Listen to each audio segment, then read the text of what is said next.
Fica... Como que está a imagem para o pessoal?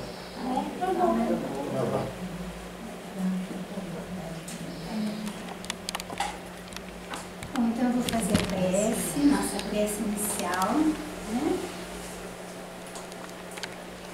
Vamos todos relaxando. Depois da música do hino, todo mundo já ficou muito relaxado, muito recolhido, não é? Mas que nesse momento nós possamos nos abraçar espiritualmente, com vibrações fraternas, de muito amor, muita serenidade. Vamos abraçando, acolhendo, unindo nosso palestrante de hoje nessas vibrações amorosas, acolhedoras. Vamos saudando e abraçando a plateia espiritual, que se apresenta para também participar conosco nesta manhã radiosa, com um chuvisco acolhedor, mas muito radiosa. Vamos saudando com muito amor os nossos benfeitores, que nos dão sustentação e amparo, saudando ao mentor do nosso grupo, que nos acolhe com tanto carinho e tanto amor. Vamos saudando ao nosso patrono, Eurípides Barcelos, agradecendo a ele a oportunidade de estarmos neste grupo, formando esta equipe. Vamos saudando a Maria de Nazaré, nossa mãe espiritual, deixando que ela nos envolva em seu amor. E saudamos ao nosso Divino Mestre Jesus, deixando que sua luz e seu amor penetrem todo o nosso ser. E com Jesus glorificamos a Deus na prece que Ele nos deixou. Pai nosso que estais no céu, santificado seja o vosso nome. Venha a nós o vosso reino. Seja feita a vossa vontade, assim na terra como no céu. O pão nosso de cada dia nos dai hoje. Perdoai as nossas dívidas, assim como perdoamos aos nossos devedores.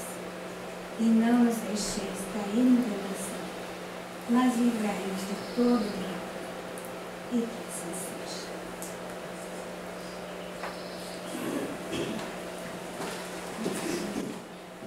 Bom dia. Obrigada a todos por estarem aqui conosco. O Lino, ele não precisa ser apresentado, mas, de qualquer forma, ele já esteve conosco na outra casa, março de 2009, fez a palestra Amor, a Essência da Vida, você se lembra disso? E ele é da mocidade, frequentou, né? A mocidade, o movimento de mocidade do Centro Espírita Allan Kardec, do nosso lar. Ele participou da USE, do movimento EMECRE, né? Encontro de Mocidades Espíritas de Campinas e região. Também participou do início da Noite das Fraternidades. Já está na 20ª ou mais, né? Já está bem... E ele faz preleções, aulas, né, também, e palestras nas casas espíritas aqui de Campinas e região, né? E hoje ele vai nos brindar com essa palestra que está maravilhosa já de início. Seja bem-vindo e receba nosso carinho. Tá. Eu que agradeço o convite, desde já. É com muita alegria que nós nos reunimos, né, para poder estudar os ensinamentos da doutrina espírita sob a ótica, ou melhor, os ensinamentos de Jesus sob a ótica da doutrina espírita, né? E fazendo uma análise, uma junção entre o que a ciência hoje fala a respeito, né, do nosso universo com aquilo que a doutrina espírita vem a nos ensinar. Então, as muitas moradas, esta é uma palavra, foram palavras ditas pelo próprio Mestre Jesus. Há muitas moradas na casa do nosso Pai. Então, pegando esta ideia, nós colocamos exatamente as muitas moradas, uma viagem astronômica.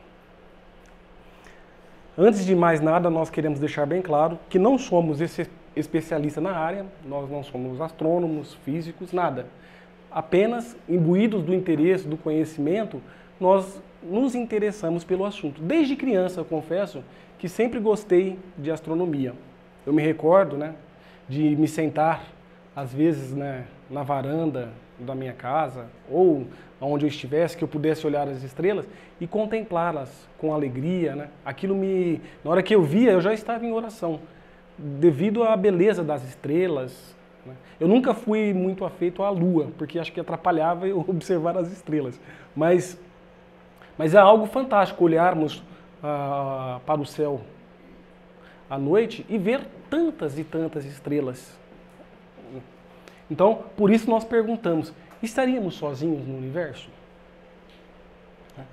Então a gente começa a se perguntar, qual a extensão do nosso universo?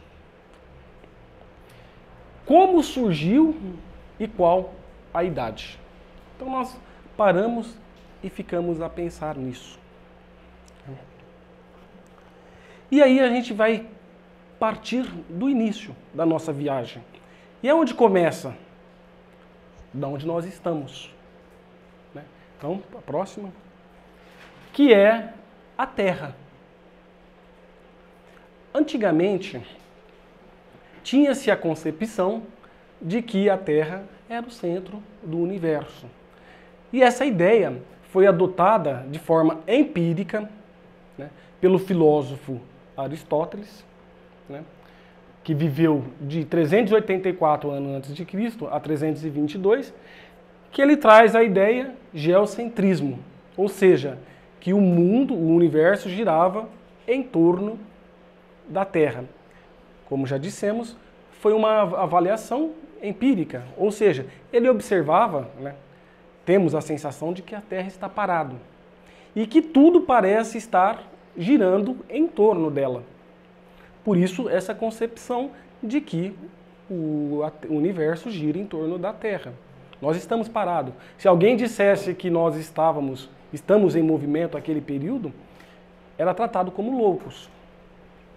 Então, vem Aristóteles e traz essa concepção. O astrônomo Cláudio Ptolomeu, ele vem e consolida essa convicção que ficou vigente por milhares de anos, ou por centenas de anos, né? Aproximadamente mil anos, ele já trazia essa concepção de que a Terra era o centro do universo. Mas acontece... Próximo. Mas acontece que, posteriormente, lá para os anos 1500, 1600, com a revolução que existe no nosso planeta, né, com os novos pensamentos, com as novas revoluções, a Revolução Francesa, o que veio posteriormente, o Renascimento, a Reforma Protestante, começa assim, a ter novas concepções. E muitas pessoas vieram e colaboraram. Dentre eles, o astrônomo e matemático Nicolau Copérnico e o filósofo e astrônomo Galileu, que vem trazer... Não, fique à vontade. Que vem trazer a nossa a ideia de que não é o Sol e os outros planetas que giram em torno da Terra, mas nós giramos em torno do Sol. O Sol seria o centro. Mas antes que a gente pudesse observar, né, ter essa análise, muito na época mesmo, né, entre os gregos, já tinha um filósofo que já tinha essa ideia de que a Terra não era o centro do universo, mas que o Sol é que ficava ao centro e que a Terra fazia o movimento de translação em torno do Sol. E esse filósofo era Pitágoras. Era curioso que Pitágoras sabia que o movimento da Terra em torno do Sol, ele sabia a distância que havia entre a Terra e a Lua, a distância da Terra em Vênus, aproximadamente, né? Em Vênus, Marte e Júpiter veio ser coberto posteriormente, mas ele sabia as distâncias, tudo, né? O tamanho aproximadamente da Terra, o tamanho aproximadamente da Lua, né? E aí a gente vai descobrir que Pitágoras ele teve a oportunidade de ir conviver com os egípcios, que também tinha esse conhecimento. E foi lá que ele auriu esse conhecimento. E como que os egípcios já sabiam disso? E aí a gente vai se debruçar um pouquinho na obra de Emmanuel, ou A Caminho da Luz, e Emmanuel fala, né, dessas raças, né, que já sabiam exatamente dessas informações. Como? Né, com as ferramentas que tinha-se à época. Então, com esses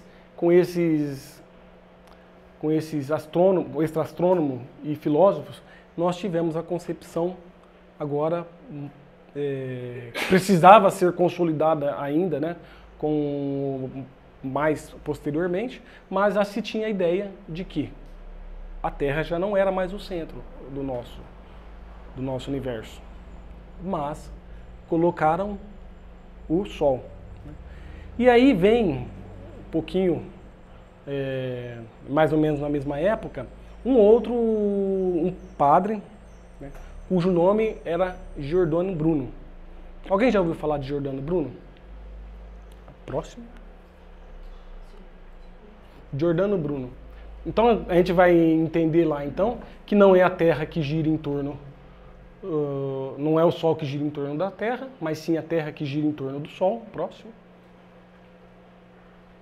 Então a gente vê lá como é o nosso sistema solar, né? A gente vê lá o primeiro planeta até o mais distante, Netuno, e ao lado pequeno lá, Plutão, que foi rebaixado, que nem meu time vai ser, né? Se não melhorar. Foi rebaixado, já não é considerado mais planeta, mas um planeta não. Plutão, próximo.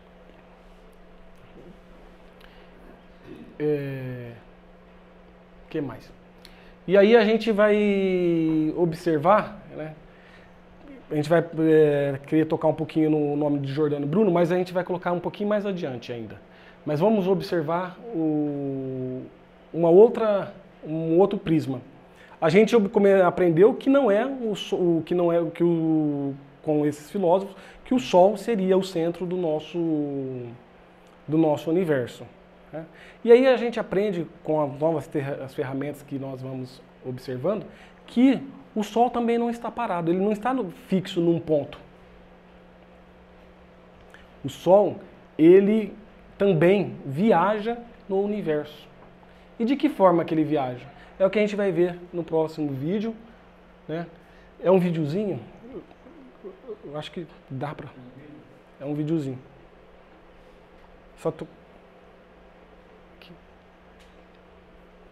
Como ele não está parado, ele leva consigo tudo que está em volta, os planetas, os satélites, os cometas que o orbitam. É interessante esse videozinho, porque a gente nunca parou. Parece que a gente está fixo, né? A gente achava que a gente estava parado num lugar e quando a gente olha, a gente está em movimento. Ainda que a gente não queira fazer nada, quiser ficar em inércia, a gente está em movimento, sempre.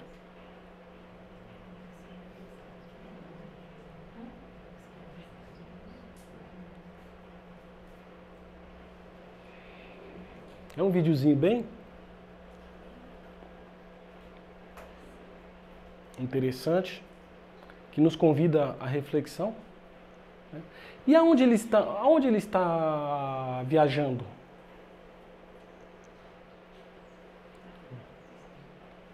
É o que a gente vai para próximo. Estamos viajando na Via Láctea, na nossa galáxia. Próximo. E aí a gente vai... Como que a gente descobriu todas essas coisas?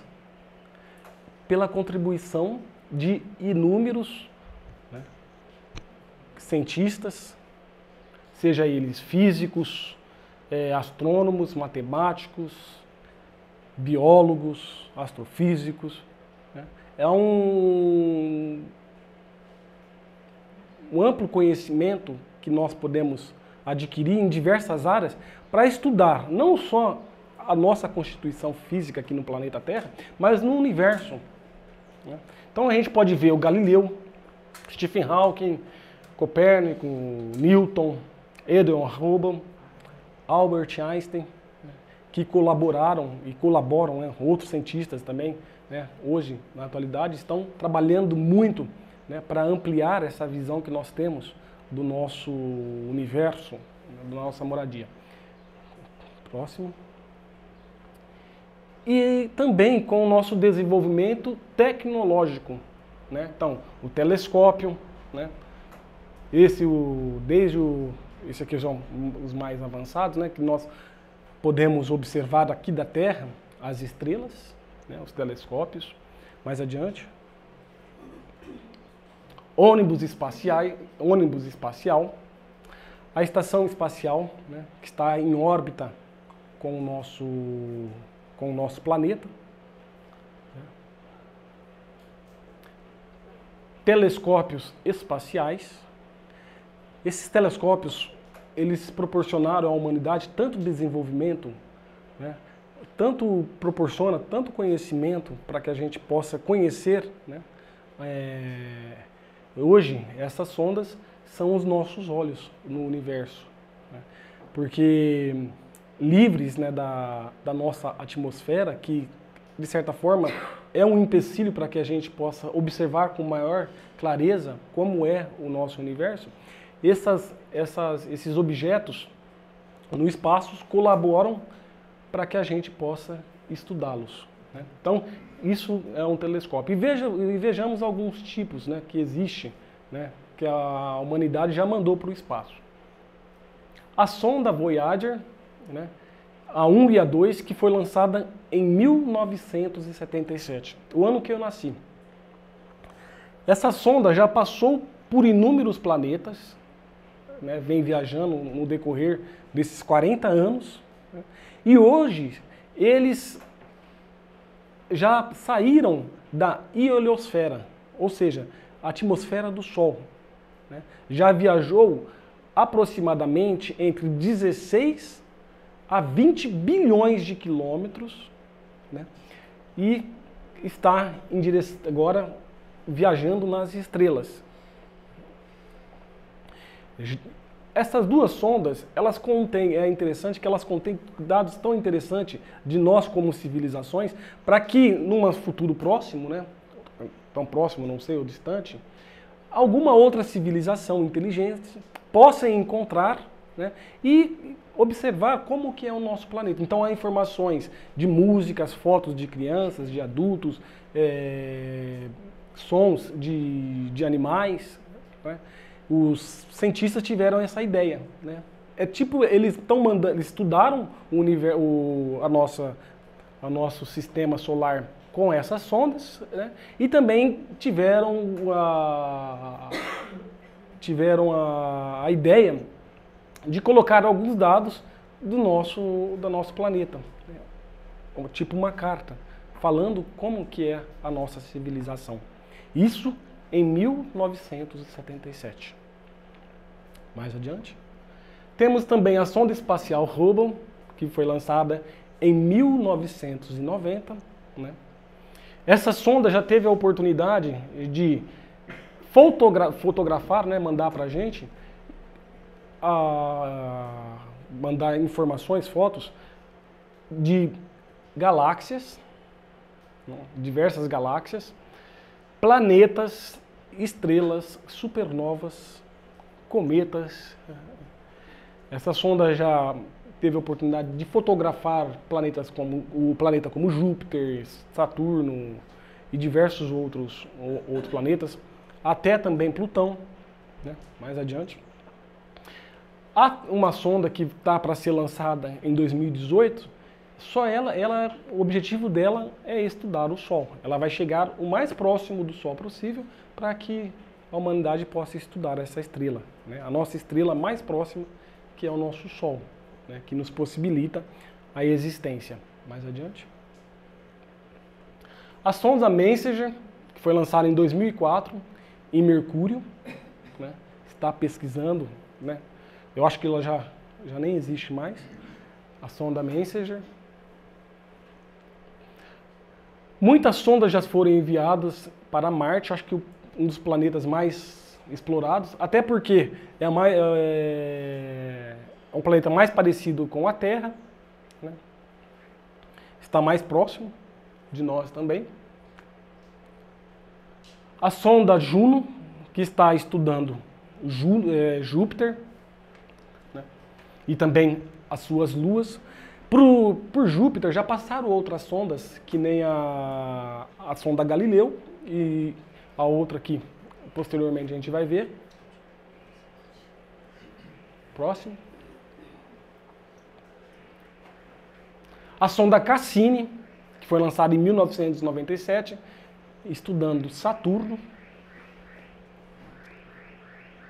A sonda New Horizons, que foi mandado para estudar Plutão e o cinturão de Kuiper, né, que é esse cinturão, né, em torno de asteroides, né, em que envolve o nosso sistema solar. A missão Rosetta, que foi um satélite que foi lançado em 2004 para poder estudar um cometa. Não sei se já ouviram falar. Esse nome Rosetta se dá exatamente por conta da pedra Rosetta, né? Foi aquela pedra que Champollion decifrou a respeito da cultura egípcia. Então, é em homenagem à pedra Rosetta. E ele teve a oportunidade, e essa sonda teve a oportunidade de pousar dentro de um cometa para poder estudar. A sonda Kepler, que foi lançada em 2009, e o objetivo dela é estudar exoplanetas.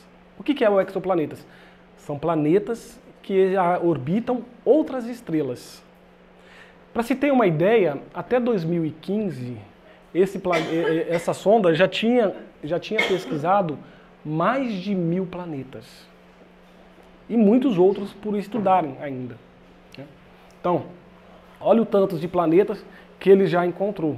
Planetas parecidos com a Terra, com Júpiter, com Saturno, né? Planetas maiores, menores, né?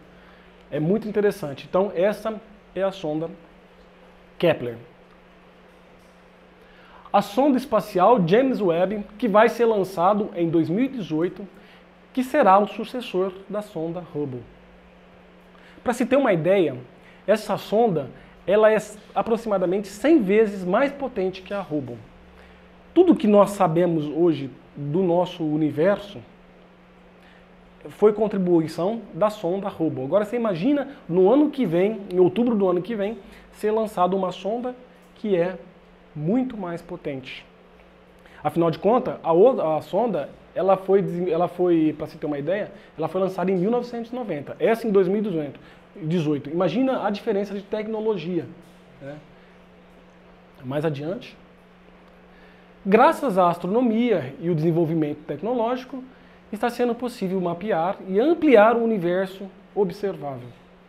Em 1922, o nosso universo observável era esse daqui, que a gente pode ver do lado ali, que é a nossa Via Láctea, que é o tamanho aproximado de 100 mil anos-luz.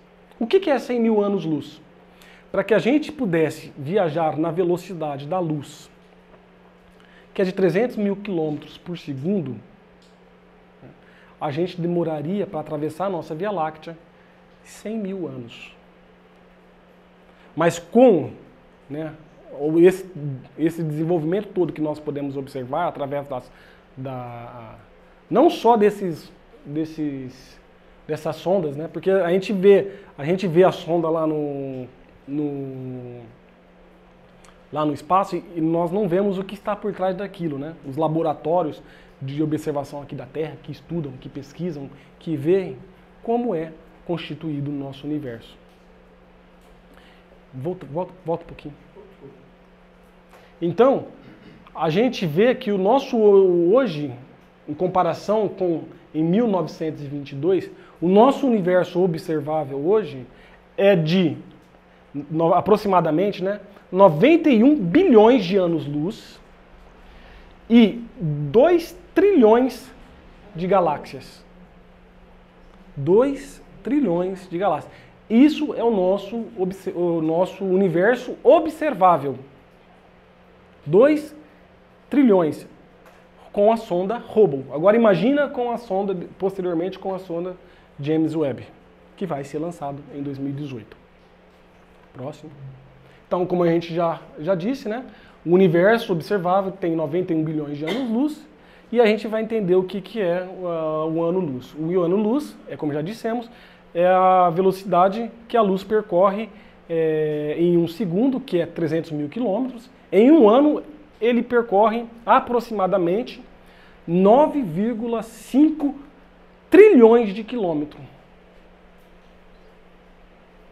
Para se ter uma ideia, como é tão veloz a luz, se em um segundo ele consegue dar 7 voltas em torno da nossa Terra. A distância da Terra ao Sol é de varia, né? De 149 milhões de quilômetros. E a luz solar chega aqui em aproximadamente 8 minutos e 16 segundos. Mais adiante. Sem contar, né, a gente está falando da concepção que nós temos do universo, a teoria de multiversos. Essa teoria de multiverso, ela se você for pesquisar no Wikipedia, ele vai dar 3 definições do universo em forma de bolha, ou um universo mais ampliado, aberto, uma concepção aberta, né? Ou aquele universo fictício que a gente vê na DC Comics, né? Que é a produção do universo do Super-Homem, Flash, negócio e tal. Ele vai dar essas 3 definições, né, de universo em forma de bolha, e nesse universo é como se tivesse assim. Nós temos o nosso Sol com diversos planetas. Temos, né, esses planetas, o nosso Sol, essa estrela com diversos planetas, temos na nossa galáxia, a galáxia com milhões de bilhões de estrelas, temos várias galáxias com bilhões e bilhões de estrelas, e temos diversos universos com bilhões e bilhões de galáxias. E a gente vai trazendo isso para o conhecimento da doutrina espírita, e a gente faz aquela análise, aquela reflexão da concepção que nós temos de Deus. Né? Dentro daquilo que a gente via Deus na nossa infância espiritual, com essa concepção, Deus fica muito maior. Eu lembro de alguns anos, eu estar lendo o livro A Gênese, como a gente vai daqui a pouco abordar um pouquinho, e me dava um embaraçamento na cabeça, porque chegava um momento que eu falava assim, olha, não tem como, é um ser muito grande. Eu me recordo de um filósofo que ele tentava entender a Deus, né, a grandeza de Deus. Né, e ele porque queria entender Deus. E certo dia, já cansado de refletir, de pensar, ele resolveu ir passear um pouquinho e foi viajar até a praia.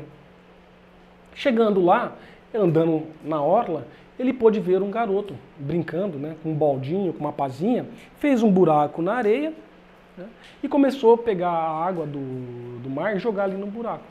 E aí ele se aproximou, né, não sei por quê, motivo, ele se aproximou do garoto e falou, o que você está querendo fazer? Eu quero pegar essa água do oceano e colocar aqui dentro. E aí ele entendeu o que ele estava tentando fazer com Deus. Né? Como que ele vai pegar um oceano e colocar dentro do buraco na cabeça dele que é tão pequeno. Né? Então, olha como se amplia a concepção de Deus para nós diante disto. Né? Mais adiante.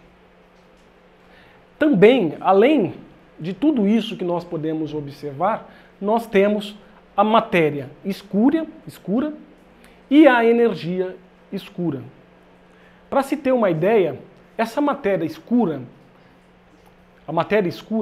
ela se constitui de 27% de tudo que existe. A energia escura, 68% de tudo que existe.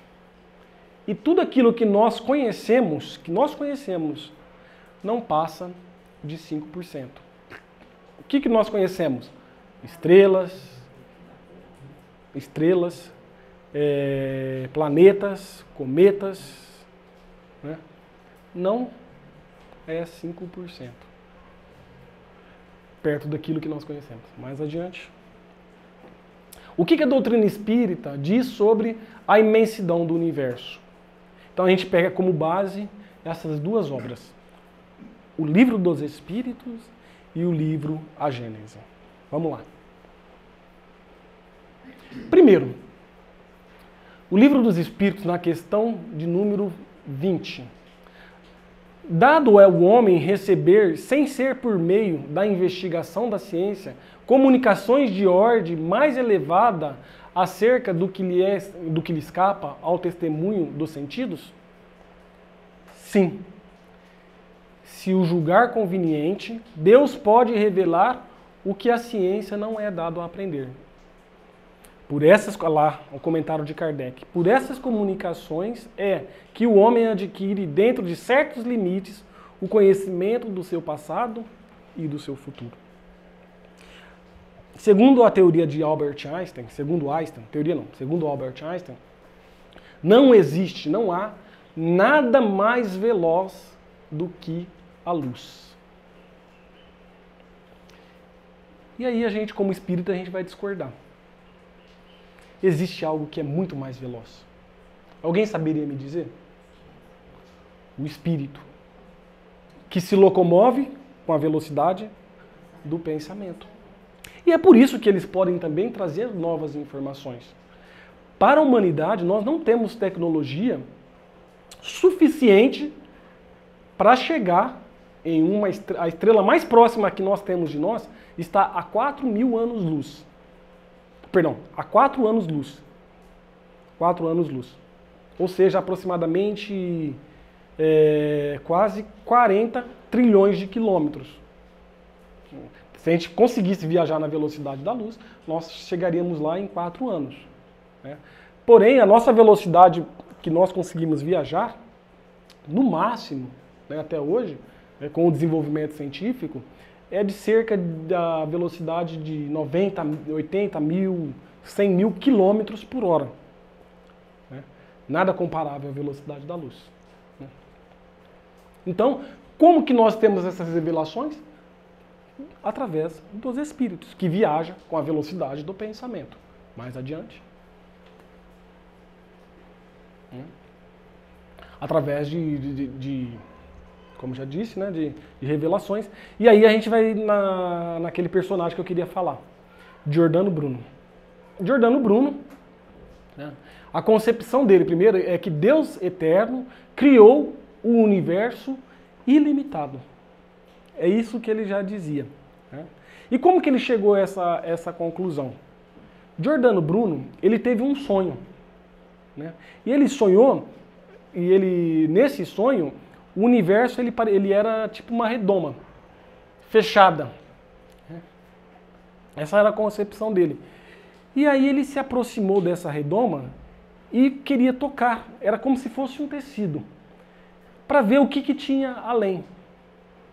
E aí, quando ele observa por fora, né, e aí ele descobre que muito aquém daquilo que se tinha como concepção do universo, isso na época, no período de Galileu, né? E aí, nesse sonho, ele começa a ver as outras estrelas.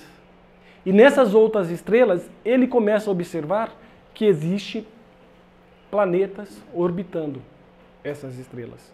E aí, ele vai aquém, muito aquém, naquela época, daquilo que Galileu falava. Porque a ideia de Copérnico é de que o Sol era o centro do universo. E ele fala não. O Sol é apenas mais uma estrela. O Sol é apenas mais uma estrela. E aí ele traz essa ideia de pluralidade de mundos habitados, essa crença dele. Né? Ele acreditava em reencarnação. Né? E é por isso que, contrariando toda a igreja, ele é mandado à fogueira. Porque ele morreu em 1600. Foi à fogueira por defender essas ideias. Né? Ele vai muito mais aquém daquilo que Galileu. Por conta o espírito dele, quando repouso, foi e teve a oportunidade de observar tudo isso, através das revelações, como nós lemos na questão de número 20. Mais adiante. E aí o que Kardec coloca: saibamos que atrás de nós, como nossa frente, está a eternidade, que o espaço é o teatro de inimaginável sucessão e simultaneidade de criações, tais nebulosas que mal percebamos nos mais longínquos pontos do céu, são aglomerados de sóis em vias de formações. Tais outras são vias lácteas de mundos habitados, outras finalmente sedes de catástrofes e de deperecimento. Está no livro A Gênesis, no capítulo 6, itens 16, uranografia geral. Uranografia é um sinônimo de astronomia, né? O médium Camilo Flammarion e o espírito Galileu, que vai trazer estas informações. Notamos algumas coisas aqui que veio antes do seu tempo. As pessoas não... É uma série de artigos, esse capítulo 6, é uma série de artigos, psicografias que o médium Camilo Flammarion teve a oportunidade de escrever. É um capítulo com série de mensagens que foram recebidos entre 1862 e 1863. Olha o que ele fala lá. Ele fala... Volta um pouquinho. Olha o que ele fala lá. São aglomerados de sóis em vias de formações. Tais outros são via lácteas. Isso aqui pra gente hoje é coisa normal. Mas em 1863 não se tinha essa concepção. Afinal de contas, Edward Hubble, ele veio nascer posteriormente. Ele veio ampliar essa... Lembra que a gente mostrou lá? O universo observável em 1822 era o quê? Era só a nossa Via Láctea. Edward Hubble, ele vai falar de outras galáxias em 1919. Edward Hubble vai falar, ele vai começar a observar outras galáxias, essas nebulosas que ele coloca ali, que a gente observa. Edward Hubble, ele vai falar que são outras galáxias. Em 1922, que saiu praticamente isso. Sedes de catástrofes e deperecimento. Albert Einstein, com a sua teoria da relatividade geral, né, na sua teoria, né, ele concebeu os buracos negros, que veio ser comprovado posteriormente, com as lentes gravitacionais. Né? Mas, se você olhar, né, a concepção, naquela época, porque o que são nada mais que esses buracos negros? Esses buracos negros nada mais são de que a ciência fala hoje, que são a gravidade lá é tão forte, que nem a luz escapa, por isso que tem essa gravidade, é escuro, buraco negro, né? Que é um centro de destruição, de certa forma ele coloca. Mais adiante. Aí a gente vai saber também, planetas orbitando 3 sóis. No livro Cartas de uma Morta, não sei quem já teve a oportunidade de ler, e no livro Renúncia, há relatos, né, dos espíritos, nesse livro, a mãe do Chico Xavier, Maria João de Deus, ela vai falar que ela teve a oportunidade de ir visitar, junto com um amigo espiritual, né? Ele foi acompanhá-lo, um planeta que orbitava 3 sóis. Né? A mesma história conta também no livro Renúncia, de que Alcione, ela trabalhava, né, numa região onde era orbitado por 3 sóis. Né?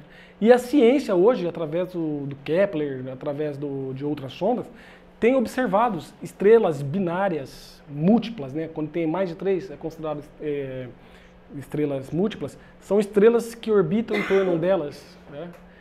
E já se falava esse livro aqui foi escrito, o Cartas de uma Morte, foi escrito em 1935.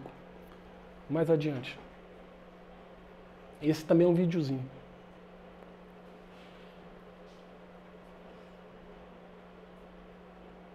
Olha lá.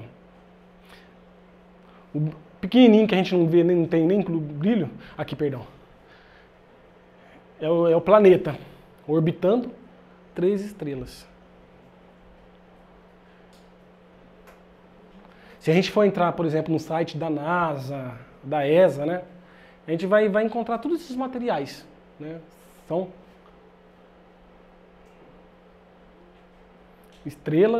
um planeta orbitando 3 estrelas. Em 1935.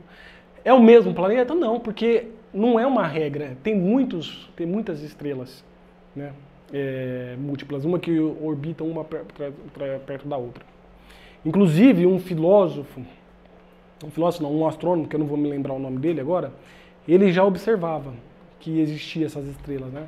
Quando ele, pela intensidade do brilho e com um telescópio mais avançado, ele pôde observar que aquela luminosidade não era porque era uma estrela maior, né? Porque existia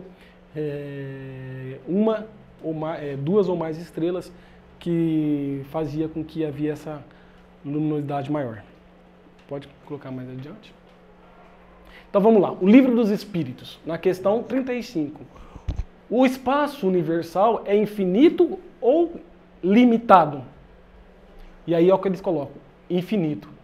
Supõe-no limitado, o que haverá por trás dos seus limites? Isto te confunde a razão, bem eu sei. No entanto, a razão te diz que não pode ser de outro modo. O mesmo se dá com o infinito em todas as coisas. Não é na pequenina esfera em que vos achais que podereis compreendê-lo. E aí a gente faz exatamente essa questão. Imagine que o universo fosse do tamanho dessa sala. Né? O que tem por detrás? Então, e se a gente for estudar um pouquinho de filosofia, a gente vai encontrar esses questionamentos na antiguidade. A gente vai, o próprio Giordano Bruno, ele faz esses questionamentos. Mais adiante. O Livro dos Espíritos, na questão 36. O vácuo absoluto existe em alguma parte no espaço universal? Não. Não há o vácuo. O que te parece vazio está ocupado por matéria que te escapa aos sentidos e aos instrumentos. Né? E aí a gente vai falar assim, essa energia escura e a matéria escura, de que nós fazemos alusão, a ciência faz alusão hoje, seria o fluido cosmo universal? Outro dia eu estava conversando com um físico, ele falou assim que não é porque o fluido cosmo universal não é energia. Aí eu falei assim, mas qual que é a definição dessa energia escura? Assim, a ciência hoje, se você pesquisar, eles não sabem o que é. Eles concebem, mas eles não conseguem enxergar. Eles dão o nome de energia escura, mas eles nem sabem se é energia. Eles dão o nome de matéria escura, mas eles não sabem a propriedade dessa matéria. E os espíritos já falavam, lá em 1857, ou um pouquinho antes da publicação, do fluido cosmo universal. Há um fluido, na Gênesis também, há um fluido etéreo que enche o espaço e penetra os corpos. Esse fluido é o éter, ou a matéria cósmica primitiva, geradora do mundo e dos seres. O éter são inerentes à força que presidiram as transformações da matéria, as leis imutáveis e necessárias que regem o mundo. Isso já lá em 1857, e depois há um desdobramento, uma profundidade no assunto no livro A Gênese. Mais adiante. Né? E aí a gente pergunta também, né? A gente, segundo a concepção da doutrina espírita, o universo ele é infinito. Não existe uma barreira. E a idade do universo? Para a gente entender um pouquinho a idade do universo, a gente toma como ponto de referência o quê? Nosso planeta. Por quê? Porque é assim que nós contamos os anos. De que forma? O nosso dia, a rotação, é de 24 horas. Né? Então, a rotação da Terra, um dia, né? São 24 horas. E nós viajamos, a velocidade de rotação da Terra é de cerca de 1.700 km por hora. A gente achando que está paradinho. 1.700 km por hora. Que dá 24 horas. E a translação, a volta da Terra em torno do Sol, é de 365 dias e 6 horas. E nós estamos numa velocidade de 107 mil quilômetros por hora. Aproximadamente. Olha, e a gente... Que espaçonave. Você acha que é muito 107 mil quilômetros por hora? Vamos mais adiante. Né? Então aí a gente pega mais ou menos a distância, né, que nós temos do Sol, né, os dias e os anos, né, de cada planeta, para a gente ver as referências. Né? Pode ir um pouquinho mais para frente. Tá. O Sol orbita a Via Láctea a uma velocidade de 240 km por segundo, ou seja, 864 mil quilômetros por hora. Nessa velocidade de quase 1 milhão de quilômetros por hora, para o Sol fazer uma órbita, um ano do Sol em torno da Via Láctea, demora 225 milhões de anos. Só para a gente dar uma volta em torno da nossa Via Láctea. E vamos lá. E você acha também o que mais? Você acha que também a nossa Via Láctea está parada? Não. A Via Láctea se move no universo a uma velocidade de 2,5 milhões de quilômetros por hora. Então, a gente achando que está paradinho aqui. Continua. E aí a gente vai entender. Né? Então, quando a gente fala que o universo, segundo a teoria do Big Bang, o universo possui 13,85 bilhões de anos, nós estamos tendo como ponto de referência o nosso planeta.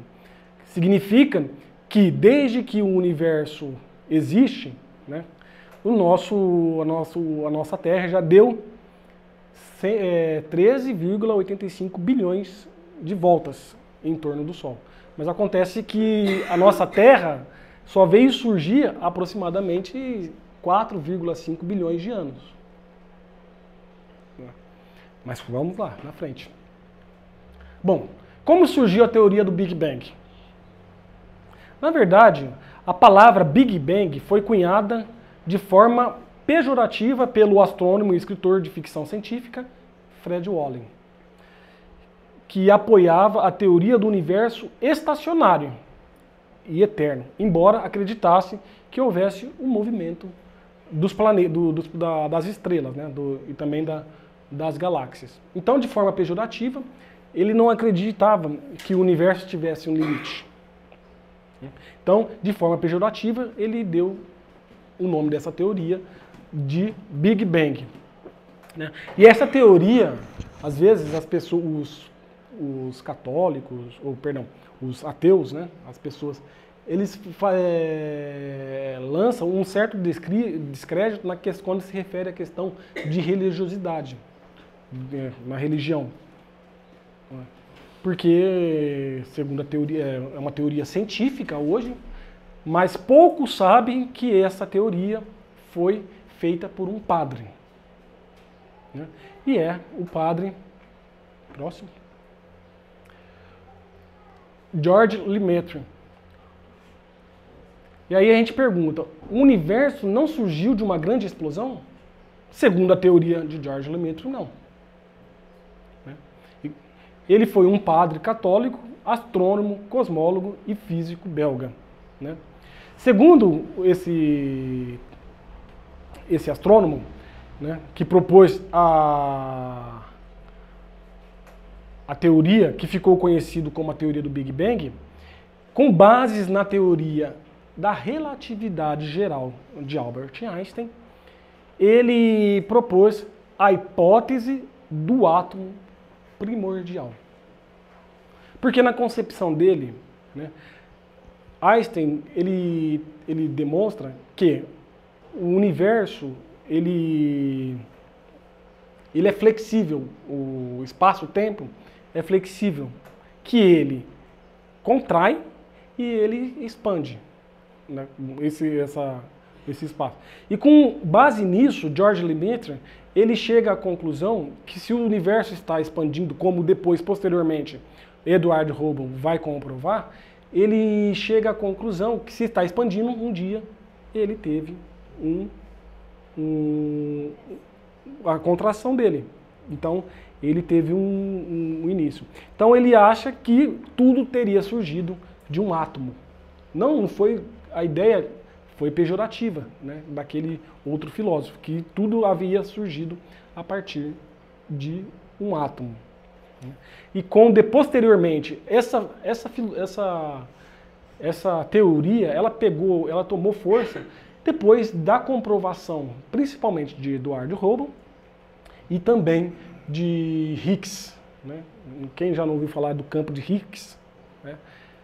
Então, foi por isso que depois ficou conhecido. Né? Porque o Edward Hubble começou a observar que as galáxias estão, ao invés de estar se agrupando, elas estão, quanto mais distante, mais velocidade elas adquirem. Mais adiante. Tá? Esse é o Edward Hubble, né? E ele observa então que as galáxias estão se afastando. Mas na concepção dele, não existe a ideia de que, e também dos cientistas atuais, de que o universo estaria se movimentando também, tal como as estrelas se movimentam, os planetas se movimentam, tal como as galáxias se movimentam, né? Tal como estamos em movimento, então ele acha que está em expansão, porque não consegue observar o que está atraindo essas galáxias cada vez mais distantes. Então, atribui-se isso à expansão dessa matéria que nós conhecemos hoje, né, a matéria escura, ou melhor, a energia escura. Né? Então, o universo estaria, teoricamente, em expansão. Essa teoria, há alguns anos conversando com um amigo meu, Sandro, a gente conversava e eu falava assim, olha, na minha concepção, né, pelo conhecimento que a doutrina espírita nos possibilita, essa teoria ela teria validade se ela explicasse o surgimento de uma matéria em determinada região no espaço.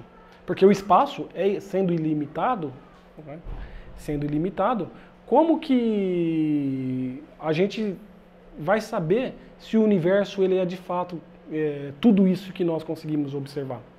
E a cada dia que vai aumentando a tecnologia, maior a nossa concepção. Tanto é que o nosso universo tem 13,5 bilhões de anos-luz. 13,885 bilhões de anos. Opa, volta um pouquinho.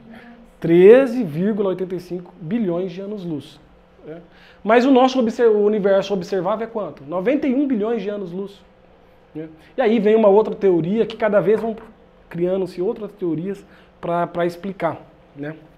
Da teoria da inflação, de que no milésimo de segundo após essa explosão, o universo acelerou numa proporção maior do que a velocidade da luz. Tudo isso para explicar esse universo observável. Quando aumentar essa concepção, eu quero saber quais as novas teorias que vão se criar. Mas posso estar errado, porque eu estou falando também como leigo, né? Essa é a concepção do universo. Uma outra ideia que nós temos, né, se você observar, Edward Hubble, ele pôde observar que esses pontos mais distantes que ele observava no universo, né, eles estavam uma coloração avermelhada, mais próximo daquilo que se observava no início do nosso universo, né, que era uma radiação. E aí a gente fala assim, aonde seria o epicentro desse universo? Da onde surgiu? Hoje a ciência eles não fala desse epicentro, né?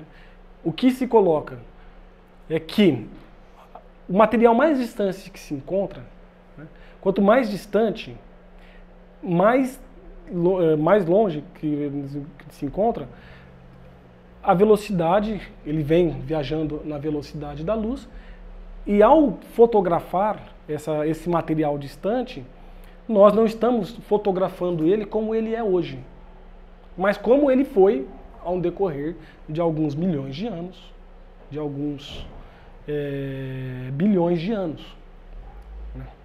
Então, é como se a gente pegasse, um exemplo que a gente pode notar, é como se eu pegasse a minha foto de criança, alguém bateu a foto minha criança, e enviasse essa foto para um parente distante lá no outro hemisfério do nosso planeta.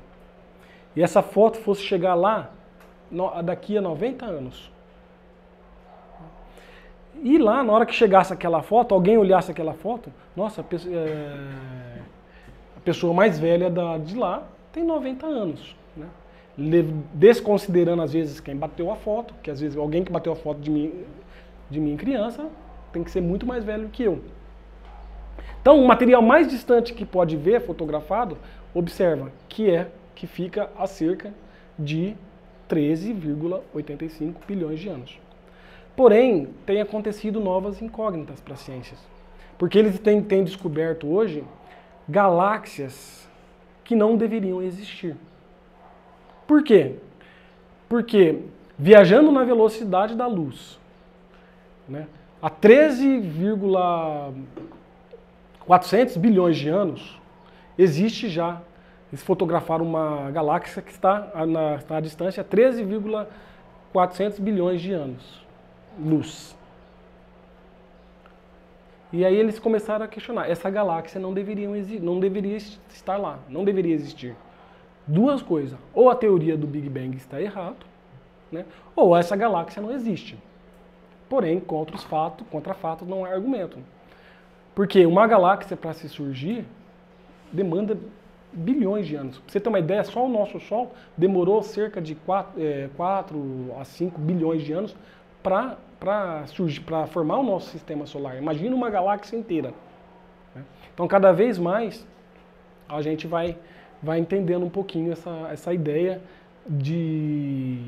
da idade do nosso universo, né? Então, vai mais adiante. O Livro dos Espíritos, na questão 21.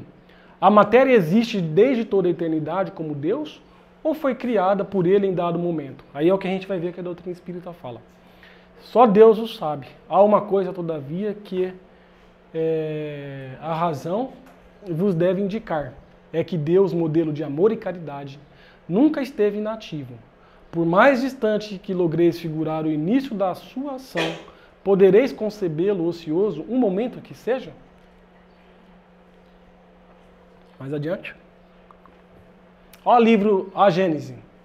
Existindo naturalmente desde toda a eternidade, Deus criou por toda esta eternidade, e não poderia ser de outro modo, visto que, por mais longínqua que seja a época que remontemos pela nossa imaginação, os supondes limites da criação, haverá sempre além desse limite uma eternidade.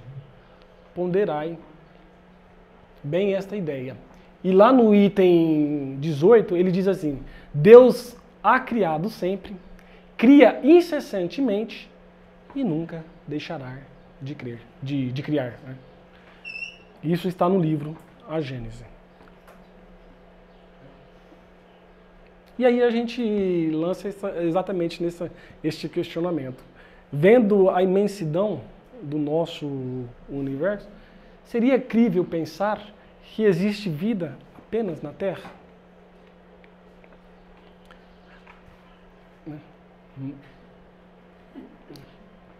Mais adiante.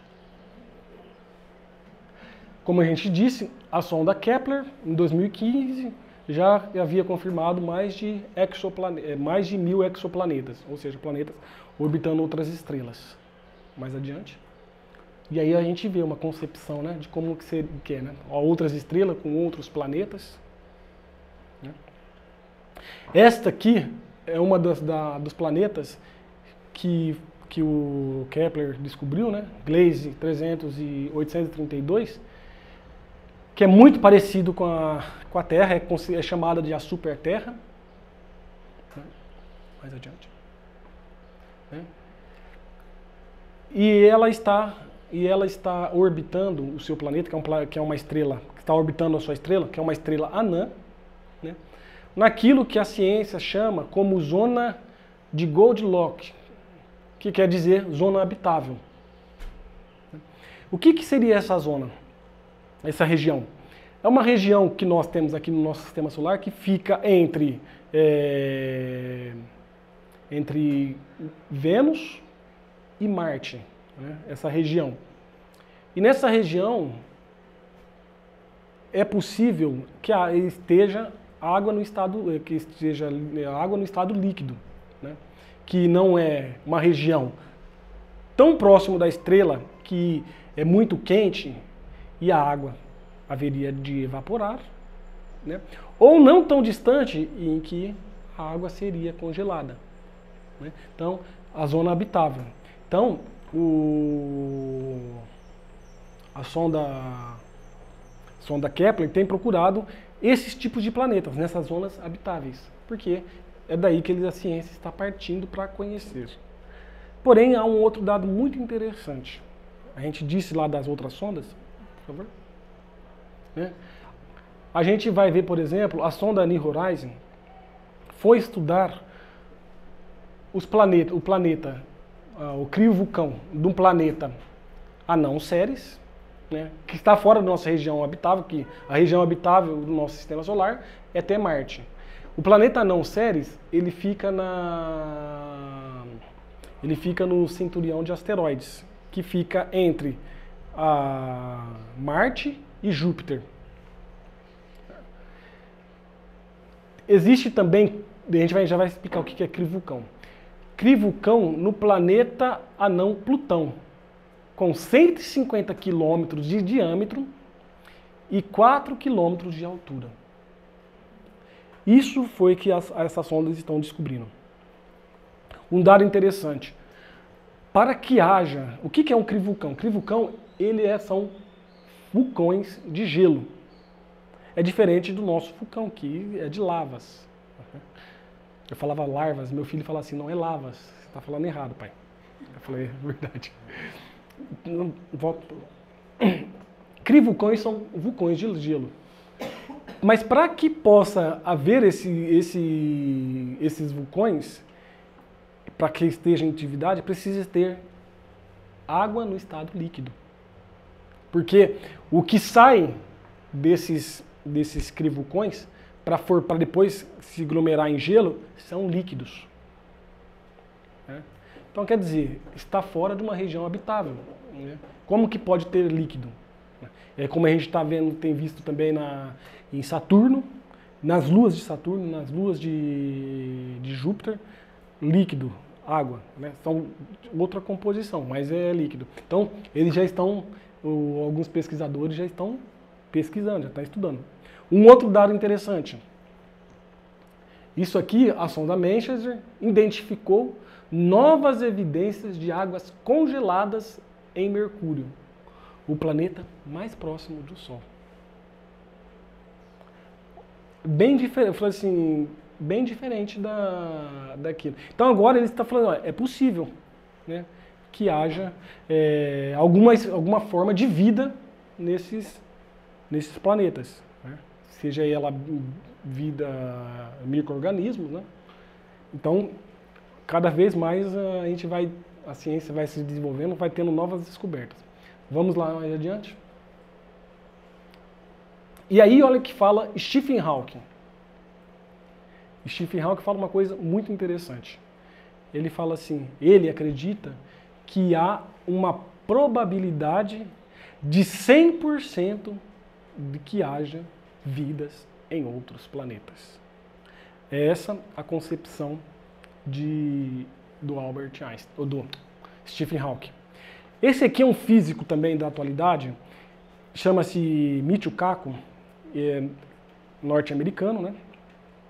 E ele dá um dado muito interessante também, esse físico, né? Da concepção dele da vida. Ele, além de ser físico, ele escreve, ele escreve e também tem concepções de ficção científica. Ele tem livros, né, que demonstram isso, que ele tem essas ideias. E ele dá um dado muito interessante. Ele, numa das palestras deles, ele faz uma colocação de que existe no nosso universo 4 tipos de civilizações. A civilização tipo 1, essa civilização, na concepção dele, é aquela civilização que consegue controlar o seu planeta. Que tem controle sobre terremotos, tempestades, furacões, sobre pragas, que já consegue prevenir, né, grandes catástrofes, epidemias, né? Então essa é a civilização tipo 1. Existe, na concepção dele, as civilizações tipo 2, que consegue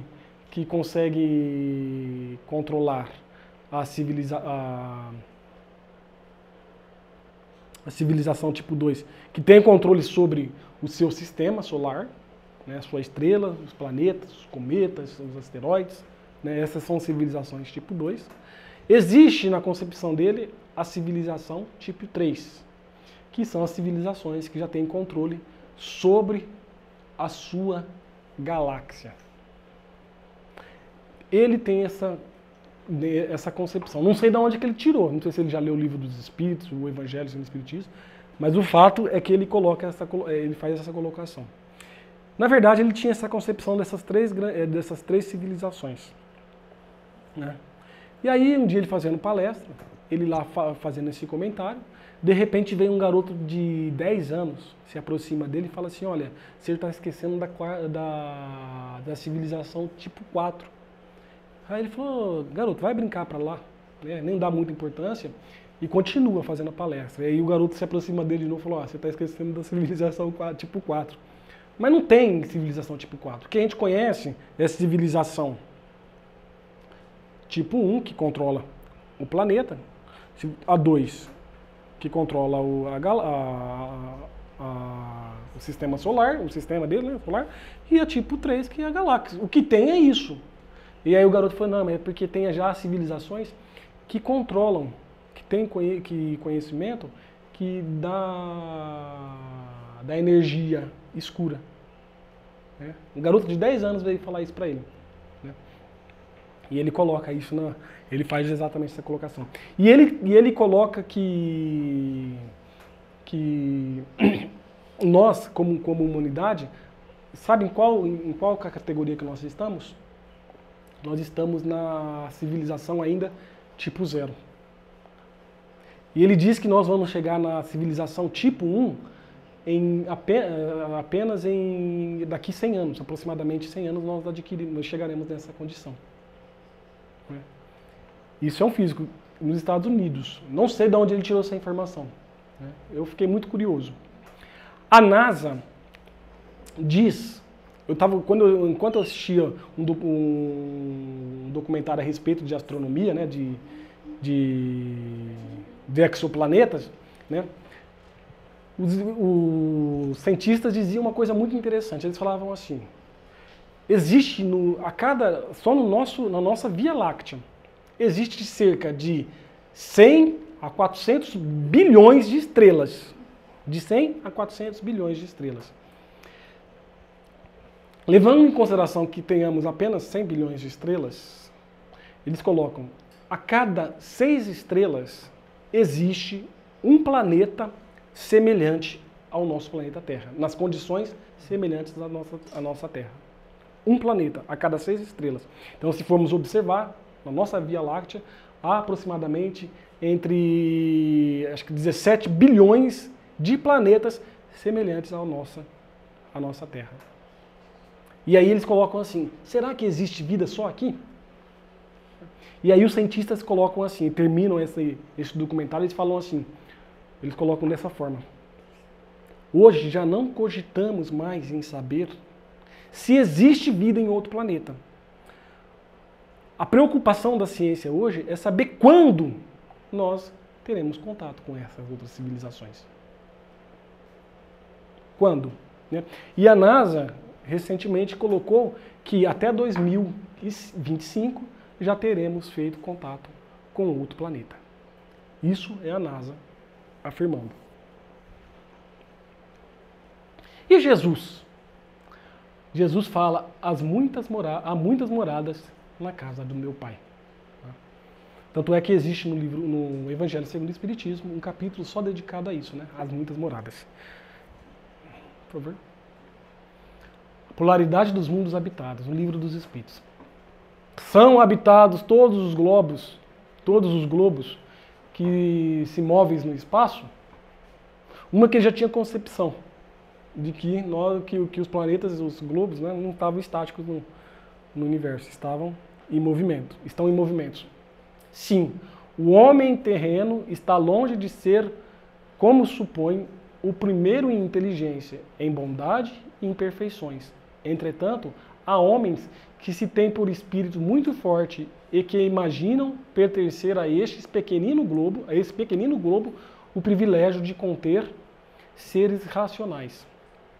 Orgulho e vaidade julgam que só para eles criou Deus o universo.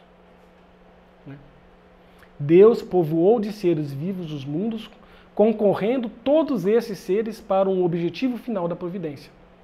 Acreditar que só haja no planeta que habitamos, acreditar que exista só vida aqui onde nós habitamos, fora duvidar da sabedoria de Deus, que não sabe fazer coisa alguma inútil. Certo, esses mundos há de ter ele dado uma destinação mais séria do que a que nos recriarem à vista. Aliás, nada há, nem na posição, nem no volume, nem na constituição física da Terra, que possa induzir a suposição de que ele goze de privilégio de ser habitado, com exclusão de tantos milhares de milhões de mundos semelhantes. Isso os Espíritos já falavam em 1857. E se a gente for pegar mais adiante, acho que eu vou fazer. É a mesma constituição física dos diferentes globos. Estou pensando em anatomia e fisiologia aqui. Globos. Não, de modo algum se assemelham. Então, a vida que os cientistas têm procurado eles partem como princípio da vida como nós concebemos.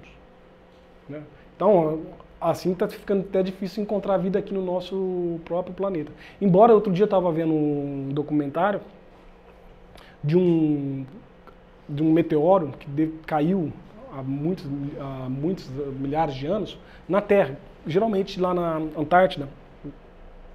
E eles identificaram esse meteoro como sendo do planeta de Marte. Eles têm conhecimento.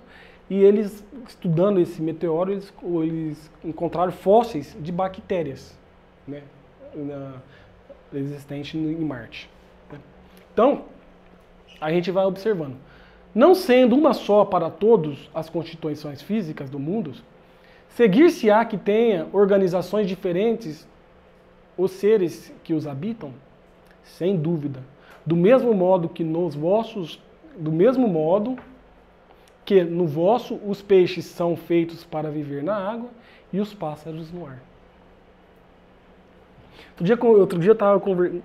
Uma das maiores pérolas que a gente tem encontrado a respeito de diversos assuntos profundos, às vezes a gente não vê da boca dos sábios, né? Porque às vezes eu olho e falo assim, particularmente, com todo respeito, às vezes eu vejo muito preconceito com relação a coisas, né?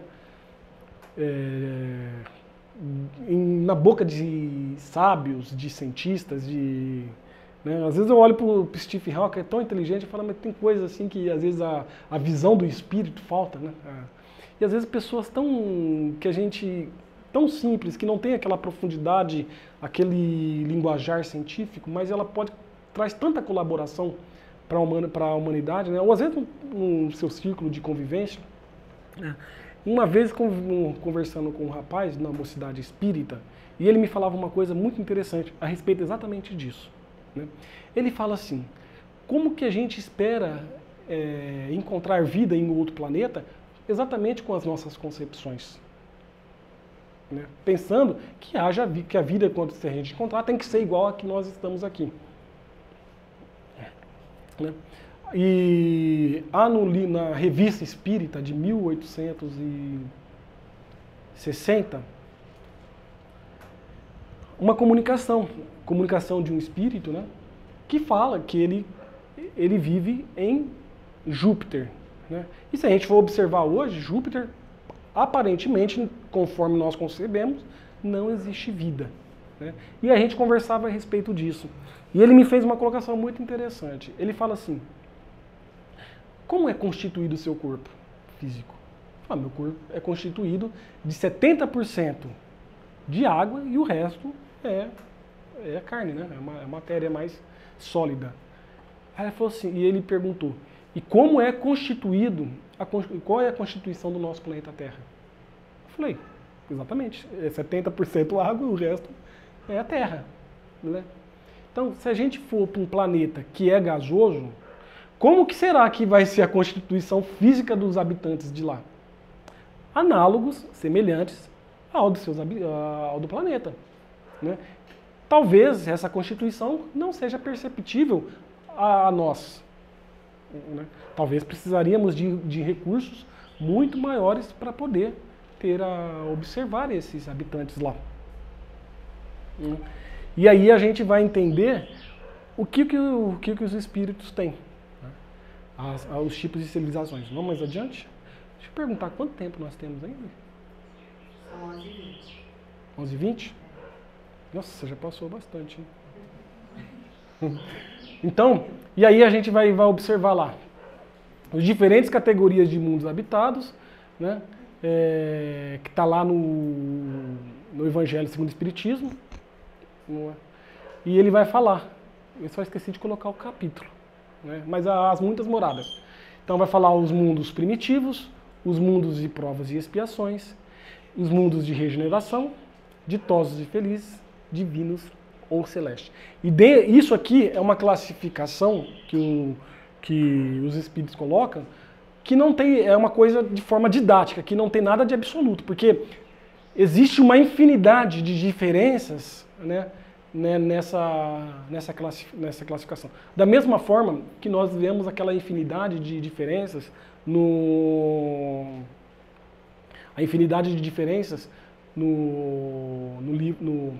na classificação dos espíritos. Né? Porque somos diferentes uns dos outros. E essa classificação se dá de acordo com os espíritos que lá convivem e vivem. Né? Então, os mundos primitivos, onde é as primeiras encarnações. O mundo de provas e expiações é um planeta que nós nos encontramos. Estamos nesse período de transição, que eu não sei de onde aquele físico tirou, né? Mas ele estava certo, está certo. Que é a gente atingir a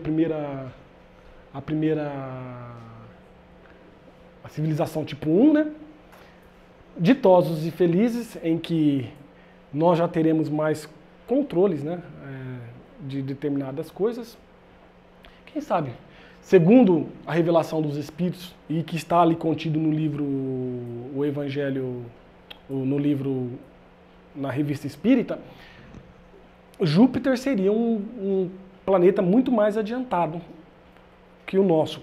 Ou seja, na verdade eles colocam que Júpiter seria o planeta mais adiantado do nosso sistema solar. Né? E a gente aprende, se a gente for estudar um pouquinho, que há planetas que a encarnação física é tão, o corpo material é tão sutil, mas tão sutil, que chega a se confundir com o nosso perispírito aqui na Terra. Eles afirmam assim. Né? Os espíritos colocam que a gente chega a se confundir. Então, e se a gente olhar para o planeta Júpiter, a gente vai ter mais ou menos essa ideia. Né? Às vezes o corpo material lá é tão sutil que chega a se confundir exatamente com a nossa com o nosso perispírito aqui na Terra. Né? E os mundos divinos e celestes, onde há a habitação desses espíritos mais adiantados. Então, o que a gente tinha para dizer, o tempo não nos permite ir muito mais adiante, né? Porque a gente já até estourou um pouco tempo, desculpa, né? Não foi essa a intenção, mas a gente poderia ficar falando sobre esse assunto o dia inteiro e não se esgotaria. Eu espero que isso desperte o interesse de todos nós, né? Para a gente estudar cada vez mais aquilo que a ciência tem para nos trazer e aquilo também que a doutrina espírita tem para nos engrandecer. Não só como no campo do conhecimento, mas também no campo do nosso desenvolvimento moral. Então a gente agradece. Até a próxima vez. Quem agradece somos nós, viu, Lino? Foi uma verdadeira aula. A gente sempre, quando fala em astronomia, tamanho de universo, tudo isso que nos leva a uma reflexão profunda da grandeza de Deus, né? E de como nós também, que fazemos parte, né? Temos Deus no nosso DNA espiritual, que a gente reflexione bastante sobre tudo isso, né?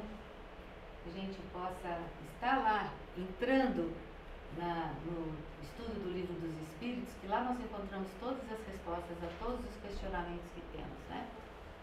Nós agradecemos profundamente, Lino. Você nos deu uma verdadeira aula. Muito obrigada. Eu que agradeço o convite. E como é que a gente fala do Lino? Por onde você for, leve um pouco de amor. Por onde você andar, leve um pouco de paz. Aonde estiver, sorria, estenda a mão e coloque amor em tudo que